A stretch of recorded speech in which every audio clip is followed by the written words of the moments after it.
je suis convaincu qu'il faut justement dialoguer avec tout le monde pour, le bien-être de tout un chacun, qu'on soit technicien, qu'on soit assistante ou qu'on soit directeur.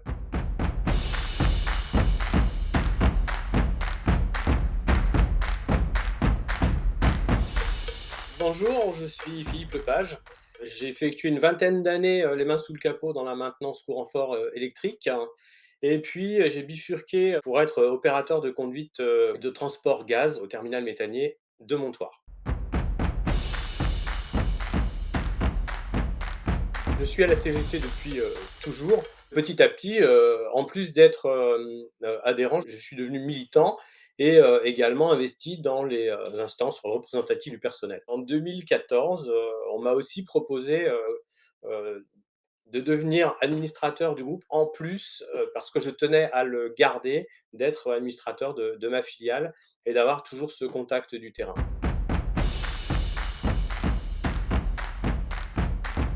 C'est un petit peu le mouton à 5 pattes. C'est à la fois un administrateur ou un mandataire social, mais en plus, il a une casquette de salarié, c'est-à-dire qu'il est capable d'apporter une réalité de terrain à des administrateurs qui, eux, sont la majeure partie du temps des gens qui ne sont pas salariés de l'entreprise et qui sont soit représentants des actionnaires ou alors du haut management.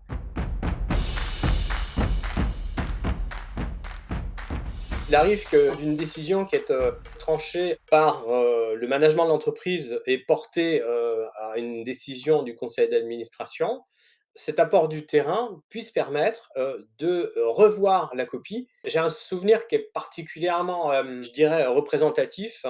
C'était d'avoir, décelé très tôt que la transition énergétique offrirait, par exemple, au gaz naturel des débouchés, en particulier dans le domaine de la mobilité. Et c'est ce qui nous a permis de maintenir cette activité, de maintenir les emplois et maintenant d'être, vraiment des moteurs du gaz naturel, liquéfié, en petite quantité. On appelle ça small scale.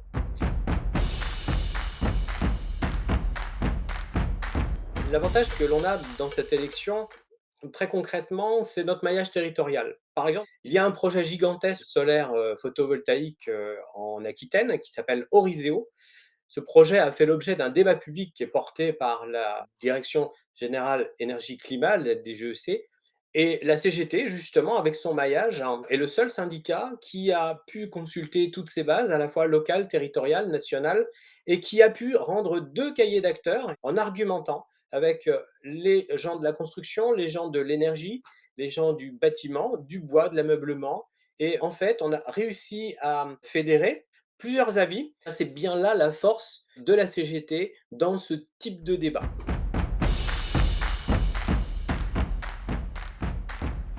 Avec, le plan Clamadieu, les prochains points de vigilance, extrêmes vont être la réorganisation du groupe. Parce que si la cession d'Equans à Bouygues, va à son terme comme il est prévu par le management en milieu d'année, 2022, on ne peut pas considérer l'état du groupe avec, sa holding telle qu'elle est, aujourd'hui, restant intacte après que le groupe soit, coupé littéralement en 2 et ne recouvre que la moitié de cet effectif. Il va sans dire que les projections, futures seront de regarder, ici et là où est-ce que l'on peut, enlever encore une fois du gras, tout simplement.